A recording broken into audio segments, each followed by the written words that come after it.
ரீவல்யூஷனுக்கு அப்புறம் 95 மார்க் வந்திருக்கு. அதுக்கு முன்னாடி 48 தான் வந்திருக்கு. சிபிஎஸ்சில நிறைய மார்க் குளறுபடிகள்லாம் ரீவல்யூஷன் குளறுபடிகள்லாம் நடந்திருக்கு அப்படின்ற ரிப்போர்ட் வந்து வந்திருக்கு. 0.01% கட் ஆஃப் டிஃபரெண்ட் இருந்தாலே ஏ கிரேட் இன்ஜினியரிங் காலேஜ் கிடைக்காம பி கிரேட் இன்ஜினியரிங் காலேஜ் நியாயமா? இப்படி வாங்க ஸ்கூலுக்கு எப்படின்னா இன்ஜினியரிங் காலேஜ் நாங்க சும்மா இருப்போமா? ஆனா ஒரு யூனிவர்சிட்டி ஒன்று இருக்குண்ணா.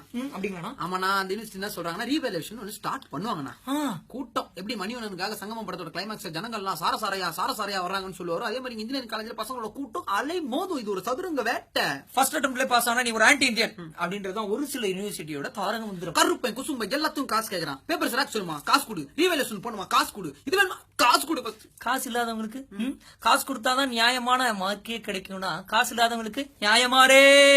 ஸ்கூல் படிக்கும் போது unit test, cycle test, mid test, வந்த டெஸ்ட், போன டெஸ்ட் எது இருந்தாலும் பேப்பர் கரெக்ட் பண்ணி எடுத்துன்னு வருவாங்க. நல்ல மார்க்னா கூப்பிடுவாங்க. ஷா 100 பத்தியா அப்படி கொடுப்பாங்க. நம்ம Vijay fail bring your parents தூக்கி போடுவாங்க. நம்மளும் பார்த்து மேடம் 2 மார்க் எக்ஸ்ட்ரா வரும் மேடம் ப்ளீஸ் பண்ணுங்க. Total mistake madam. So total mistake நிறைய நடக்குதுன்னா அப்ப நீங்க என்ன பண்ணலாம், ஃபைனல் எக்ஸாமோட பேப்பர் ஜெராக்ஸ் எங்ககிட்ட ஃபர்ஸ்ட் கொடுங்க. டோட்டல் கரெக்டா இருக்கான்னு நாங்க செக் பண்றோம். நாங்க திருப்பி உங்ககிட்ட கொடுத்ததுக்கு அப்புறம் ரிசல்ட் அனௌன்ஸ் பண்ணுங்க. ஹோட்டல்ல சாப்பிட்டதுக்கு அப்புறம் தயிர் வடை, லெமன் ஜூஸ், இந்த மட்டன் சூப் நான் சாப்பிடவே இல்லையா, பில்ல போட்டிருக்கீங்க அப்படி சொல்லிட்டு தானே பில்லே கட்டுறோம். அப்படி இருக்கும்போது ஹோட்டலுக்கே எப்படின்னா டோட்டல் லைஃபுக்கு எதுக்காக அதை சொல்றீங்க அப்படின்னா பேப்பர் கரெக்ட் பண்ற ஒரு சிலர் நம்ம பேசணும், டிஸ்கஸ் பண்ணணும். அப்ப என்ன தெரிஞ்சிச்சுன்னா ஒரு சினாரியோ மேக்ஸ் டீச்சர் இங்க வாங்க இன்னைக்கு நீங்க கரெக்ட் பண்ண வேண்டியது இங்கிலீஷ் பேப்பர் எனக்கு வராது, ஒன்னும் பிரச்சனை நீங்க டீச்சர் தானே பண்ணுங்க அப்படின்னு சொல்ற மாதிரி ஒரு சில நேரங்கள் நடக்குது. ஒரு சில ஸ்டாஃப்ல என்ன பண்ணுவாங்க, 2 பண்டல்ல 1 ஹவர்ல நான் 3 பண்டல திருத்த கொடுக்க சொல்லிட்டு ரைட் லெஃப்ட்ல அப்படி திருத்துறாங்களா? திருத்தப்பட வேண்டியது பசங்களோட பேப்பர் மட்டும் இல்ல, ஒரு சில டீச்சர்ஸும் ஒரு சில யூனிவர்சிட்டியும் தான் இப்ப மேட்ரு. ஒரு சில அதை அண்டர்லைன் பண்ணிக்கோங்க.